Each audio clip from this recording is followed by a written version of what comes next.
Good morning and welcome to the morning show on this Friday. I'm Marshall Shore. And I'm Melissa Farley. We're here at the fabulous Arizona Center. Friday. Indeed. We did it. We did it. And you know, the temps are supposed to drop down a wee bit. So A smidge. So yeah. Actually, the weekend's supposed to be hot, but then it's going to drop down. Oh, is it later out in the week? Okay. Yeah. I was like, last night was out till like 11. I'm like, oh, it's not bad. Well, okay, because I was looking at it and it was like, yeah, the weekend's going to be warm because I was trying to plan an event and we couldn't sit outside. But then I have something later on in the week and You could sit outside. Yeah. Okay. So it's weird, this up and down and up.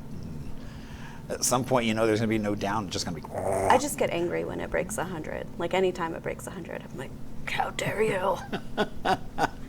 It's not okay. Does that help? Yes. Raises your blood pressure, so then.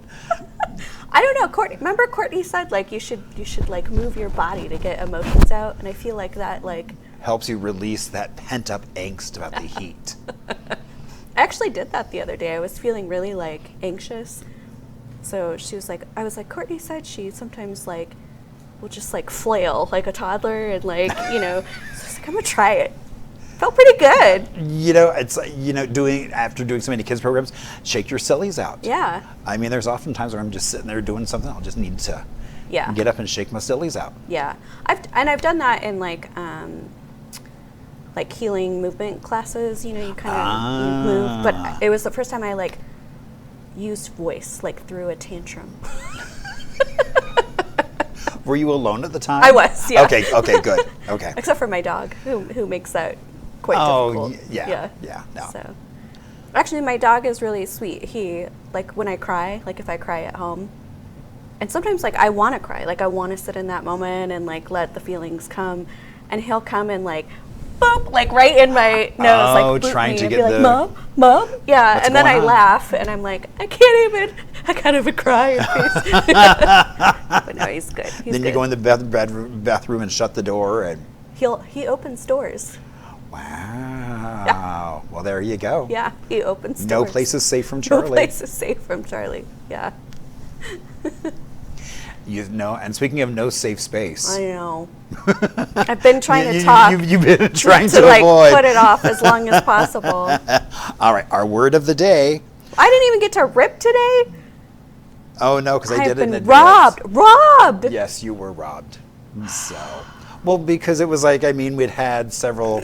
So yeah. Okay, it's all right. It's all you. good. Okay. So our word for the day is hackneyed, lacking in freshness or originality. That's a general mood in the studio today among all of us, feeling a little hackneyed. Oh, and so let's take a look at this sentence. The show's first several episodes had compelling plots, but they were difficult to watch due to the characters' hackneyed dialogue. Are you talking about us? I don't know. Did you make that up? I did not. No, that's actually in the calendar. That actually is the sentence. I'm like, uh-oh. Is that an omen? I know. It's like we shall see. If suddenly start doing Why is it need when it's spelled like I'd? Librarian. I don't. School me. Well, you know, at that point, then let's flip it over and see if it has more. It entered in the English language in the 14th century in England. He's not reading out loud. He's thinking things in his head. Well, no, it's a big. Oh, that's Yes, exactly. That's a really big it's a paragraph. big paragraph, and so I don't think know if anybody you can see wants. it. I mean, talk about lacking in fresh. If I just sit there and read that whole. Okay.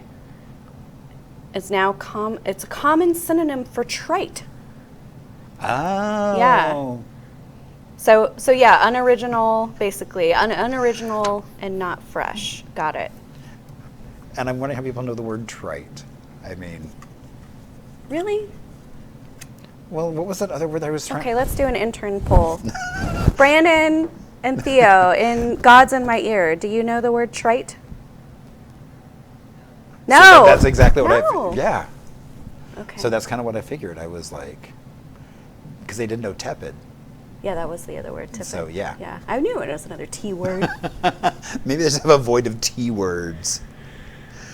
Okay, well, we're going to go research what other words are not in common vernacular I anymore. don't think we have that much time. It'll be a much shorter break than that. I know, but that would be an interesting chat to have with ChatGPT, don't you think? Like, what words aren't being used anymore that you could give us insight on? Okay, we might do that. We might just go eat a cookie during this break. But either way, we're going to take a break, and we'll be right back after this with our guest for you today. It's going to be a fabulous Friday. Keep it right here.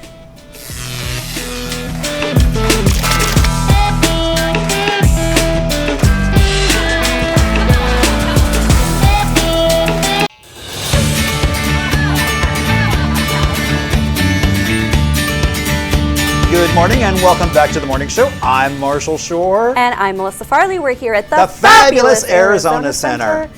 All right, are you ready to learn some things, Marshall? I hear there might even be a guessing game involved. Oh, you gave it away. I'm up for a challenge. Yeah. All right. Well, we've got Chris and Joya here. Hi. Hi. So you are from Arizona. I was going to say AZ Humanities. Do you like how I caught that? That also works too. Arizona, Yeah. Arizona Humanities. Yes. What is Arizona Humanities first and So foremost? Arizona Humanities is a statewide nonprofit, a 501c3, and we're the state affiliate of the National Endowment for the Humanities. So we do a lot of humanities-based programs, and what are the humanities? The humanities are human experience and the study of it. Mm-hmm. And so that can be from culture, mm-hmm. that can be from traditions, science, literature, language, mm-hmm. Science, arts, and music. Mm-hmm. All of that embodies mm-hmm. the humanities and the discussion, learning, and reflection of that. Okay. And making that accessible across Arizona. So that's the Arizona Humanities. We do that through a ton of different programs. Climate Conversations, Arizona Speaks, which is one of the programs that our fabulous Marshall Shore is a part of as a hip historian. Yeah. But yeah, that's Arizona Humanities. Okay. Yeah. So I'm glad you gave some examples. I'm a very real world, like practical application person. For sure. So you're the coordinator yes, I'm the of this, coordinator. and you are a scholar. Yeah. Mm-hmm. So tell me a little bit about your roles and what you do within this organization. Yeah. So I've been working with the Humanities, Arizona Humanities, for many years, a couple decades, and it's always so much fun and such a privilege. So I come on as I'm a scholar of literature. And 20th century stuff, and I started with the humanities back in 2003, and have done all sorts of different kinds of programs.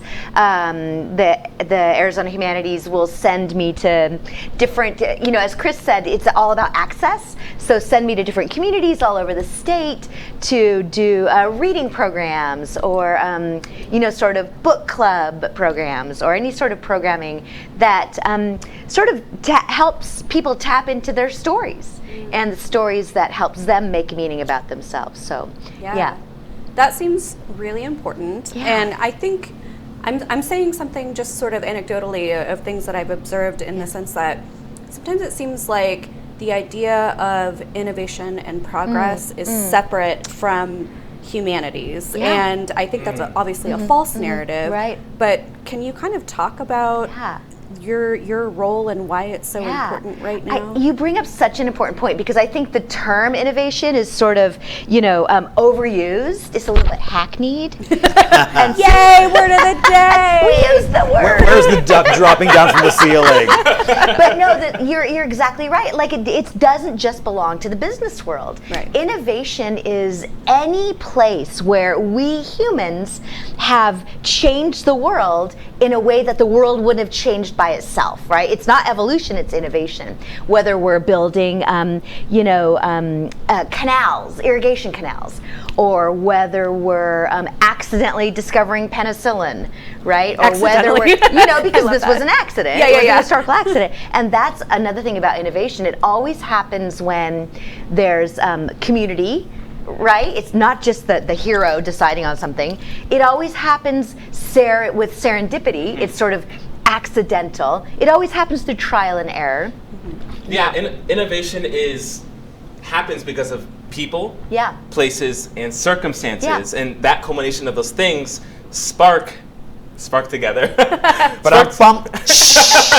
Wow, where's that duck again? Segue. Yeah. They spark together innovation and invention for communities, and it's happening all over because think about it. Like humans, we strive to survive. We strive to, come out of tough situations. And so innovation is happening not just in these businesses, but in these like small communities, these rural communities, the border communities, everywhere. And so that's what Spark Places of Innovation, this Smithsonian exhibition celebrates, these stories and these hidden, innovative things that are happening that we just don't know about. And your question about the arts and humanities, I think innovation fits in perfectly because we innovate new ways to sort of imagine our futures. Right. And that is the purview of the humanities. How do we imagine our futures? In the How do we past. make meaning? How do we make sense of the past? How do we make sense of our relationship with the natural world or, with each other? So this is all about the humanities. I mean, you didn't just wake up one day and have cubism, right? Or the Beatles song, Hey Jude. These are things that sort of come about gradually because people wanted to put something beautiful in the world. People wanted to make sense. Yeah. Okay, So you're gonna learn. tell us a little bit about Spark, the program. Yeah.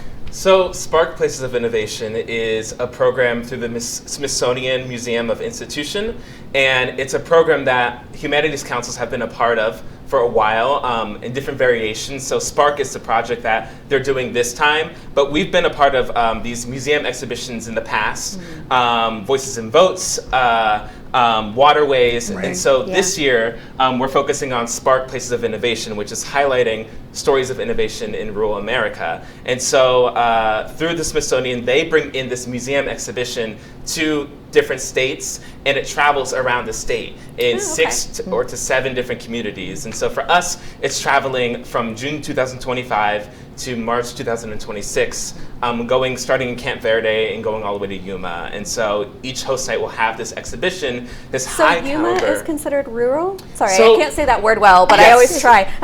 Yuma is considered Rural. Why? What is that? So rural is very interesting because it's not I don't think there's a defined term for rural. I think it's very expansive. It's on a spectrum. And so, some may think Yuma's not rural because of its population size, but there's a lot of different factors that kind of like make or define it as like a rural place. And they might not even consider themselves as rural, but it's like, they're very agricultural based. Yuma's known for its lettuce and stuff. And so I think some of those factors kind of like give it that rural label. But if you want to talk more despite its population. I mean, and this is one of the things that Sparks was looking for when we were kind of, vetting the applications because communities, apply to the program, right? To get the support of the Arizona Humanities. And the rural definition is really slippery, as Chris indicates. And it's not just population, but we are particularly looking for stories of innovation. And Yuma, of course, as the, veg capital of Arizona, and really, right? They've Winter done lettuce capital of the world. Yes, and they have such an amazing history of being innovative in those ways. Okay, that's interesting because I wouldn't think of Yuma or classify them as rural to me, but I guess I can see where that would be and the case. also I think, we tend, like, when people try and define innovation, it's kind of mysterious. No one quite knows how to define it. But one of the things that people always say, which I think is wrong, is innovation only happens in cities. It only happens in Silicon Valley when you have all the smart people together and they're locked in a room, and they, stay up all night and think of great ideas. But in fact, innovation, the cradle of innovation is in our rural communities because there are challenges. There are desires to make life better. There are desires to enhance human freedom, right? And this happens in rural communities. And a really good example of this is in Bethel, Virginia. Back in 2013, this rural community, its businesses were going dry. It's, the community spirit was low. I think Hurricane Irene had happened, so they were really struggling. And this grassroots community got together, this grassroots organization got together and sent out a flip chart of like, what are your aspirations or dreams for this community? And so people would fill it out, and they had this pop-up model where they would tackle small problems gradually in the community, cleaning up a parking lot. And so this turned into a pop-up community college that came in this community because they were like, we need more education. Right. And so it started with 100 students, and then 3 years later, over 1,000 students across different towns and communities came to Bethel, Virginia to be a part of this college, and that's just an example of like innovation, something where there's a lack of, and how can we uplift our community? How can we invent something new to, make our community stronger and bolster? So. Yeah, and I think you're absolutely right. I'm hearing you talk and I'm thinking about the story that I read about. It was actually a farmer in Africa, and his farm was in kind of the path that the elephants took when they would migrate, and he was trying to kind of figure out how to reroute them but still make sure that they had access to he thought they were coming kind of through the lands because there was access to water. Sure. And anyway, he ended up kind of creating this canal system that ended up being like replicatable and scalable for other farmers, in that country. And I thought, well, that wasn't in a big city. That was like some guy that had a problem, and Well, and even right here in Arizona, I mean, you've got like the lavender fields up in Strawberry, where they were like, well, we know we were going to have elk coming through our field eating. Yeah. So they actually, lavender is how they got to it, because the elk don't like lavender, but they like everything else. So they sit there. So every night they come in and they weed the lavender for them. It's amazing. I love that. Yes. I love that. So, and it's win-win. It's a win-win for everybody. Yeah. So that way they didn't have to try to keep the elk out or do something. Yeah. And so it's everyone just kind of coexisting in this harmony. That's right. That's really beautiful. And I think that is the thing about innovation. Neither of these stories are, one person by themselves who had a eureka moment. But these are stories about gradual change, about people coming together with different ideas. Innovation always thrives when there are different ideas and a variety of people bringing their sort of expertise together, to solve a problem. That's where innovation thrives. And we're so lucky. I mean, in Arizona, there are so many amazing examples of that. So many stories, Yeah. So I hear there's a game. Yes. that we Oh, be yes. playing. Okay. So we're gonna play a quick little guessing game. Okay. That's gonna follow our tour for Spark. Okay. The 6 host sites that we have. And so we're going to start at the top and go all the way to the 6 host sites. Okay. So Are you ready? Marshall, I'm Are you depending ready? on you. Oh, yeah. maybe. Okay. I don't know. We'll see. All right. So do we have any safety lines? Do you have, Can we call phone a friend? I will give you tips. Okay. About the community, okay? All right. Very good. So this first host site is up north. It is related to, green is in its name.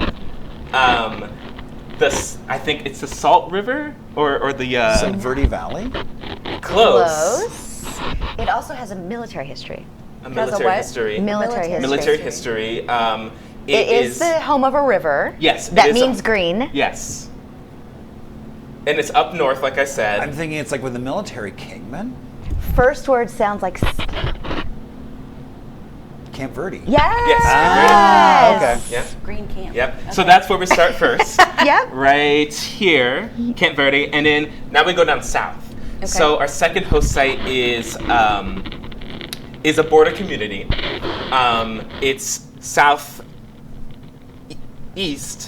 and the Mexico border that it shares with is Agua Prieta.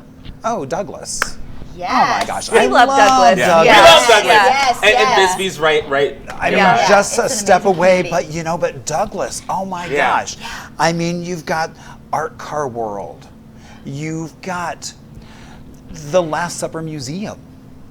Oh. Yes, exactly. Oh and my amazing gosh. murals all And all Yeah. these Yes. great So murals. amazing. The I Gadsden mean, there's, Hotel. Right. Yeah, I the mean, the Gadsden. Gadsden is right Yeah. there. Beautiful. Yeah. So there's so many cool things. And what I love, like the Art Car World is actually doing work with Walter Studios here.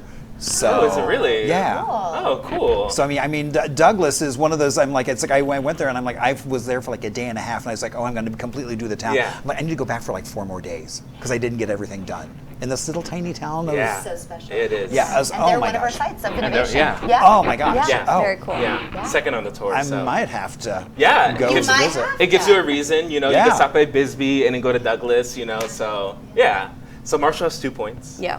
Sorry. I already knew he was gonna. Honestly, I was thinking Douglas, but he said it before me, so I feel pretty good still Okay. about that Okay. one. Okay. Yeah. Okay. Good. So our third host site, this host site is also south, southeast a little bit too. So it's on the way to Tucson, but you just take a detour to the right. It is It's known for its wine. So it's one of the top 3 wine regions in Arizona. They have Rex Allen. I don't know if you know Rex Allen. ahead. Those stories. Wilcox. Yeah. There we go. Rex Allen did it. No, he knew before that. Yeah. Yeah. Oh, okay. Okay. Nice. Good. Yeah. Okay, so our fourth site only has 3 letters in its name. It's also south here as well. Oh. Yeah. Yeah. I was like, Which is- only 3 letters. I was like, there's so many places. Which I just found out about ajo is also the word for garlic. Yes, in yeah. Spanish. Oh, I didn't know that. Yeah, I found that out and I was like, Oh, oh, okay. cool. And it's also not far from Organ Pipe National Park. Yes. That's right. Yep. So Yeah, it's a right. great little, it's like, you can do one and then the other. Yeah. Yeah. So, Yeah. or continue on your way to, what's the place everyone goes to in Mexico? What? Rocky Point. Point. Rocky So it's Point. also kind of on Yeah. that way as well. It Yeah. is. Yeah. So, Our fifth site is, it's on the way to Nogales. It's also south too. So it could be missed a lot if you're just going straight to Nogales or you're trying to go to the Nogales side of Mexico. It's a big arts community. Let's see. The musician and composer Bach is also in the name of this. Tubok? Yeah. Nice. Thanks for letting me have fun. Right. I knew 3 though, to be fair. So I knew Wilcox and I knew what's the other one? Yeah. Yeah. Okay. Exactly. And our final destination on the Spark Tour is one that we already talked about. I know you already gave it to us. Yeah. But say something fun about it. Anyway. Okay, so I don't know if fun, but it's like one of the most amazing sites is the prison. the territorial. Yes, prison. the Yeah. Yeah. Yeah. I mean, and that goes over into the high school and to their mascot being the criminals. Yep. yeah. So It's also known as the Great. Sun City as well. Yep. Known for its lettuce. It provides like over 80% of the lettuce in America, which is incredible. America. Yeah. And what else? But yeah, it's on your way to California Yep. if you're trying to go there, and it also has the Mexico side too. So And each of these sites, they're going to be setting up the Smithsonian exhibit, right, which showcases the history of innovation. And then each of these sites also develop their own local stories of Bring the innovation. back away from your mic. Yeah, there you go. Yeah, we just want to hear what you're saying Yes. about the rustle and bustle. Yeah, and we're talking about Yuma if you joined us late, because we had talked about Yuma before, and Yuma is just an incredible place It to is. visit. yeah, well worth a stop on your way to see. absolutely. Okay, so list them out again, the spots on the So tour. Camp Verde, Douglas, Wilcox, Ajo, Tubac, Yuma. Yuma. Okay. And it's going to be staying at these sites for roughly 6 weeks each, Okay. starting in June 2025 to March 2026. Okay. So you've got a lot of time to lot. check these out in Yeah. the communities. We'll check back in with Chris, because I do like a things to do segment, and so Perfect. when you kick off, maybe you could let us know, and we can absolutely. let and then when Yeah. it moves, we can also let folks know when you're moving to a new site. Yeah. Yeah. Oh, and I have these T-shirts You for do? you too. Ooh. One's a large, one's a medium. We only had one more large, so Okay. Feel free, but you can make a crop top out of it if you need to. But right. just for Yeah.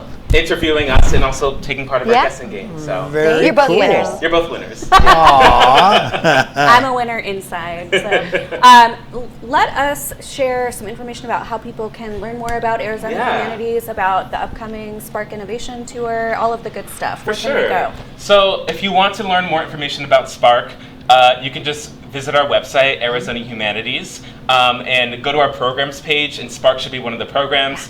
On there we have some photos about the exhibition, the tour map, as well as the dates that it's coming to each of the communities. But you can also check the Smithsonian website out too, and there should be some more details about what Spark is. Also follow our Instagram page as well, at AZ Humanities. We'll be posting updates and content about Spark as well. So, yeah. Beautiful. Yeah, and if you end up going to any of these communities to check out the exhibition, Yeah, please send us your share photos. that with us. Yeah. Yeah, we'd love to see it and share that out with our community and see your experiences. I would also say that stay tuned, because like I said, on Things to Do, I'll be sharing when it's moving to the different locations, so you can find out information here.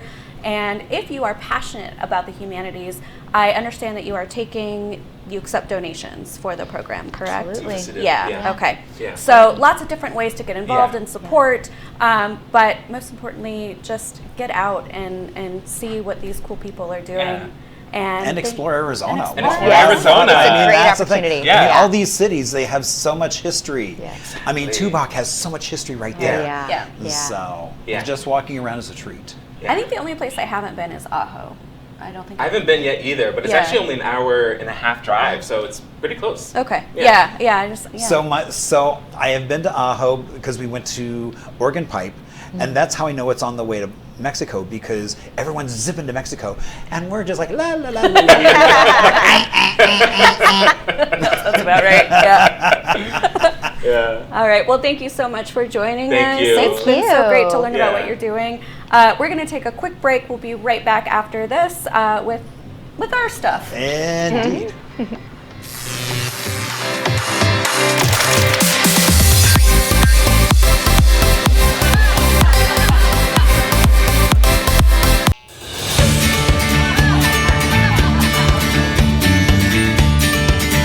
Good morning and welcome back to the morning show. I'm Marshall Shore. And I'm Melissa Farley. We're here at The fabulous Arizona Center. I already feel like I got some history and some learning, but Indeed. I guess I'll ask you for more. Please, Marshall, may I have some more?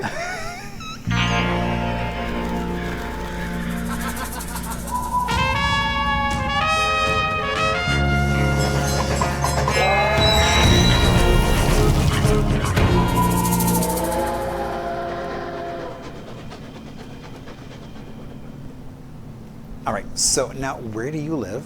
Chandler. And so on this date back in 1912, Chandler was founded. Really? Yeah. Cool. By Dr. Chandler, who was the first veterinary surgeon for the territory of Arizona back in the day. He originally bought 80 acres and started researching and learning about engineering systems for canals. And so a day later, or tomorrow back in 1912, he opened the town site office Oh, to the start San selling. Marcos. Indeed, I was like, oh look, I love this great old photo of the San Marcos. Yeah, that's cool. So, which is their old hotel. Yeah. And I think was the first kind of resort that wasn't focusing on health. It was just come to enjoy. And the San Marcos is still in downtown. Indeed, it it's looks still different than that. Right, it but- very much is still in business. Looks different, but Yeah. so does all of Chandler. Yes. It does. So, Yeah. but yeah, so I guess in a way, kind of happy birthday to Chandler. Yeah, happy birthday, Chandler. And the San Marcos is a really cool place to stay if you are in town.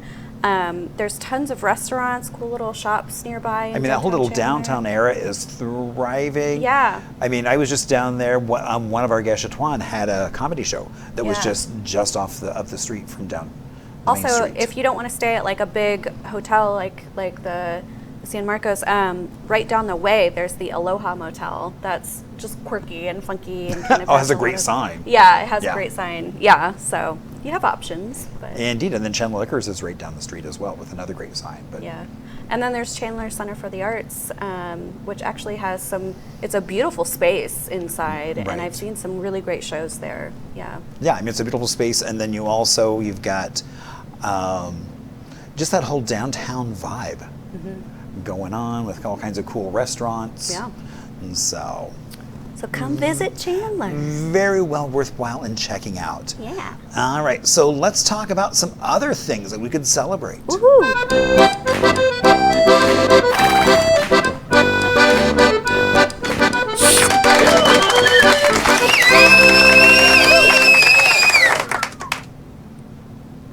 All right, well, today is Bring Flowers to Someone Day. Aww. Now, I know it's Where's my flower, Marshall?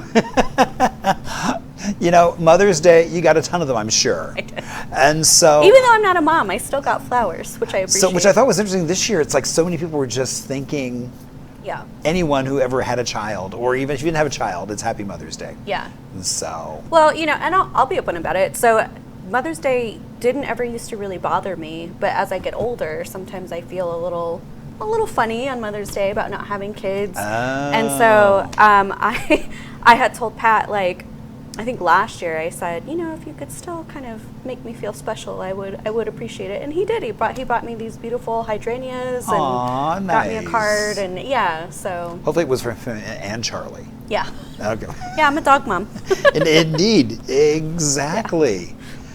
All right. Today is also NASCAR Day. Oh boy. Yeah, well, it honors that kind of rich history. Oh, that's our favorite museum, though. Well, not our favorite, what I mean. Yeah, our no, favorite car exactly. museum. I mean, the Martin Auto Museum, I thought, because it's like, it's all about cars, but really the history of NASCAR goes back to Prohibition and how they would transport illegal booze, and they would hop their cars up to be able to outrun the cops. And so that was the birth of NASCAR, was all that. So you can either... So many things are birthed out of the need for alcohol and sex, I feel like. Really, though, when you look back at the origins of a lot of things, it's like, huh.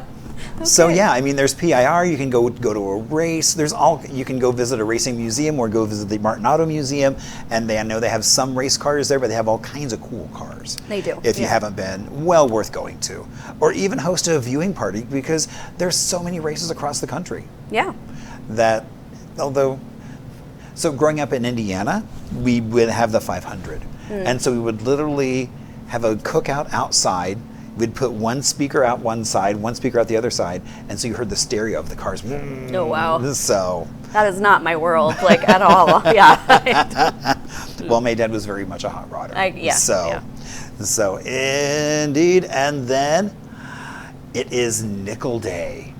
As in, like, the actual, like, So the money nickel or the metal? Metal, okay. It's the metal Nickel Day. What are you supposed to do with it? So, well, basically, it's like, just a chance to, it's used in the production of stainless steel, batteries, coins. Nickel is resistant to corrosion. And so really, it's been in use for over 2,000 years.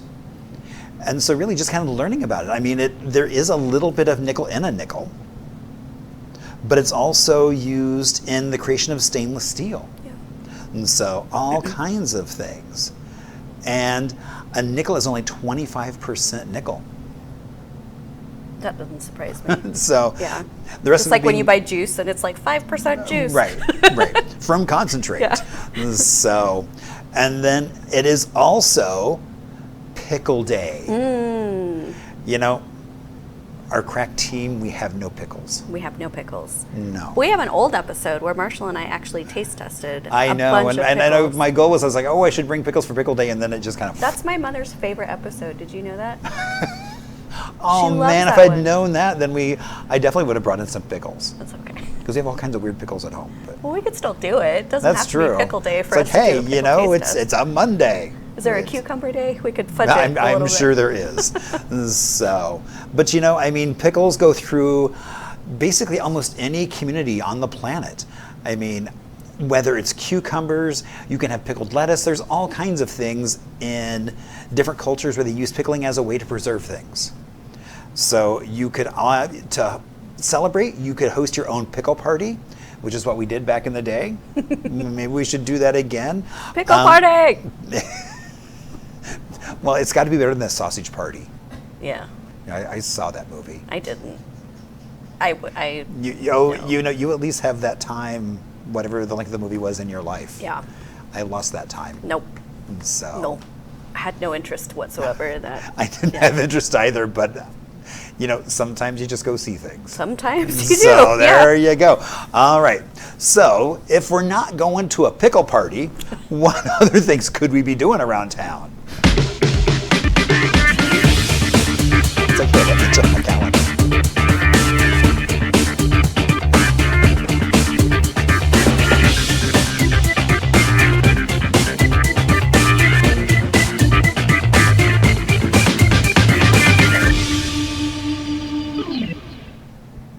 So exciting news, date night is back at the Phoenix Art Museum. Oh! Yeah, that always used to be really fun, and now you can do it again. It starts actually at 5 p.m., so on my time schedule, I really like that 5 p.m. start time. Also, they want to make it clear that you don't have to be on a romantic date. You can literally bring a friend date, a family date, like just bring somebody that you want to hang out with. And they're going to have a full evening of special arts programming. They're going to have a ton of activities, a scavenger hunt. There'll be drinks, and of course, you can explore all of the museum's different galleries. So it's just a really good time. It's $28 for adults. There is senior and youth discounts. I would not want to bring a child on a date night, but that's just me, says the motherless female adult. But I mean, I just went to the art museum the other day, and it was great because, I mean, in terms of fashion, you've got the retrospective of fashion from the archives. There's the new Anna Sue exhibit going on, which was really cool. Yeah. And just see what she's doing. So, and then just wandering around the Richard Avedon exhibit's closing in a few weeks, so well worth going before that closed. I gotta get Pat into that. I keep Yeah, forgetting. you need to, because it was one of those things where it's like, it was great seeing photos that I had seen before in a magazine, but now seeing them up close.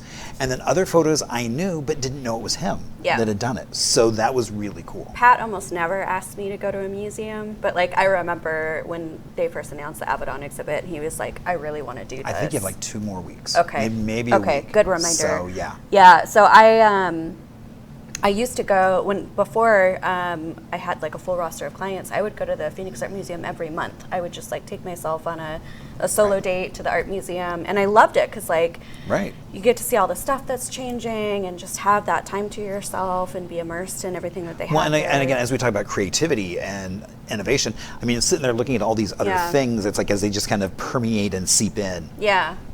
Okay. No, good call on the Avedon. So I will ping Pat and we'll make it happen. Okay, for some other different type of culture, you can go see Follies at the Cobalt Bar in Phoenix at 7 p.m. Morgan Foster Melrose America presents Follies, and it's a all-star drag review taking the main stage at Cobalt, which is in Midtown Phoenix. It's at Park Central. And there's a new lineup of performers every Saturday night. It's fresh, it's fun, it's interactive, it's not hackneyed whatsoever. They welcome new and seasoned performers from all walks of life. So just a really good time. That's from 7 to 9:30 p.m. It is a 21 plus event, and it's about $15, maybe more depending on what kind of table and arrangements you make. But Cobalt is always a good time, and it's my humble opinion. We've also got the 2010s night at the Marquee Theater in Tempe at 9 p.m. So this is an electrifying night that promises a nostalgic journey through the hit songs of the 2010s, featuring a mix of pop, rock, and hip-hop anthems that defined the decade. So this is basically me. Like, this is geared towards me. So what songs are you hoping that they would play? Oh, gosh.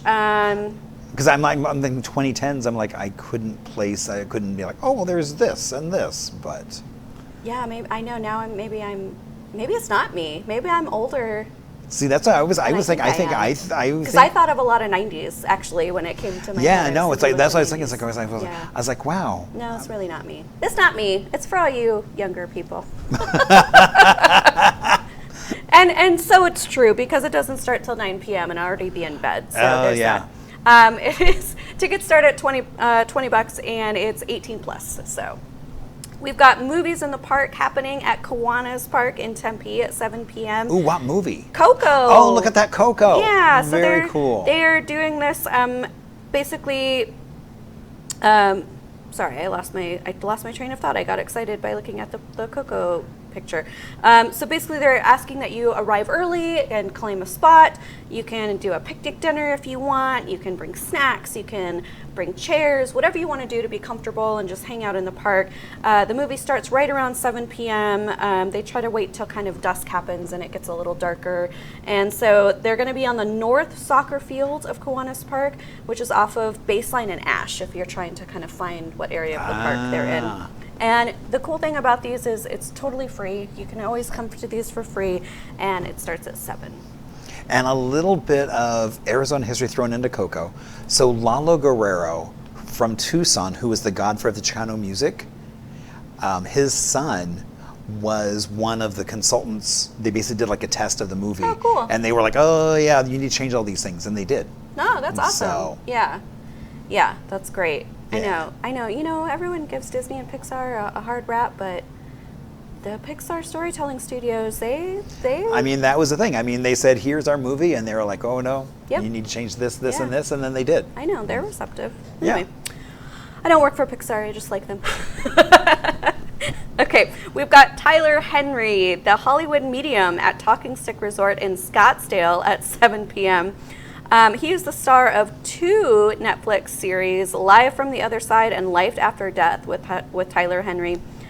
He is a much sought after clairvoyant, and basically it's a live show. It's called An Evening of Hope and Healing. He's going to share how he communicates with departed loved ones and incredible stories of his journey to Hollywood. And tickets start at $95. This is a 21 plus event. Apparently you have to be mature to learn about talking to dead people. No children allowed in the spirit world. The show starts at 7. Because the children probably would see more than the adults. Maybe. Or, sorry, that was gonna, I won't disparage. Kids are really honest, let's just say that. Okay, and because it's the weekend, we've got a couple bonus events for you. We've got Bonus events? Oh my gosh. We've got Pure Imagination Festival happening at Watson Lake in Prescott at 11 a.m. tomorrow. And that area is beautiful, by the way. But this festival brings the diversity of sound and culture to a picturesque outdoor setting. So as you can see, there's going to be Cheap Trick headlining, but there'll also be Matasiahu, Arrested Development, The English Beat. Just going to be a really, really great festival in a really gorgeous area. Tickets do start at $155 depending on what package you pick, and it's 12 hours of fun and music and magic, so 11 a.m. to 11 p.m. And last but not least, we've got Tiny Tales for Tots Peter Pan at the Mini Time Machine Museum of Miniatures in Tucson, also starting at 11 a.m. So your little ones and families can follow Peter, Wendy, and the Lost Boys on a daring adventure to Neverland. They'll face off against Captain Hook, befriend fairies, and discover the magic of never growing up. There's lots of storytelling and provides a special connection to the miniatures in the collection. And it's just going to be a really fun, fantastical journey for all ages. This is $15 for adults, $13 for student or military, $9 for youth, and then if your kids are 3 or under, they actually get in for just $3. So, and it's short and sweet. And it's such a fun museum. It's a really fun museum, yeah. Yeah. So for the kids, they keep it short. It's from 11 to 11:30, and then you can explore, the museum. Okay, you can explore the rest of the museum because it's well worth exploring. I mean, there's so many little. Which, yeah, if you're bringing little ones, I can't imagine them even sitting still for a half hour. Oh no, no. Yeah. So yeah, no. But yeah, so you've got lots of fun options to go out and explore the state. I feel especially inspired to explore after our guests from Arizona Humanities this morning and sharing I their know. I'm map kind of like, with it's like, us. well, I'm going to look at those dates for Douglas, and maybe I can sneak down to Douglas for it. I'll go with you to that. Okay. Yeah, that would be fun. All right. Well, we hope you have just the most wonderful weekend. We are going to enjoy ourselves and have a fabulous weekend too. Indeed we are. And tell us how you're celebrating, either the weekend, other things coming up. Maybe you have a birthday. We would love to shout you out for that. You can do that by reaching out to us on email, hello@onthemorningshow.com, or Instagram @onthemorningshow. Yeah, basically the only things we won't do is fire somebody on the show for you or divorce somebody on the show for you. I don't know. Really? You would do that? Is it like kind of the opposite of being the officiant for a wedding? Is like, I now pronounce you divorced. Well, I mean, if it's a happy celebratory thing. Yeah, no, yeah. But if you're like, Bob, Vivian wants a divorce. Oh yeah, no, we're not like a shock jock. No, I'm not doing that. No, we're not doing that. But I was like, if they're like, hey, I pronounce you no longer married. I had a divorce party when I got divorced. See, exactly. Yeah. No, as long as it's a happy thing, yeah. I'm not. But I'm just saying, we're not going to be the bearers of bad news. We only want to celebrate That's you. right. The PI has a box of photos to show you. And there's someone on the other side of that door. Oh, man, maybe. I bet we'd get more viewers, though. That is probably true. Maybe that should be our new shtick. Don't want to tell your person that you can. Okay, no. Okay. No, we're not going to We're not going to do that. No. All right. We are going to have a great weekend, though. We hope you do, too. We'll be back with you on Monday morning.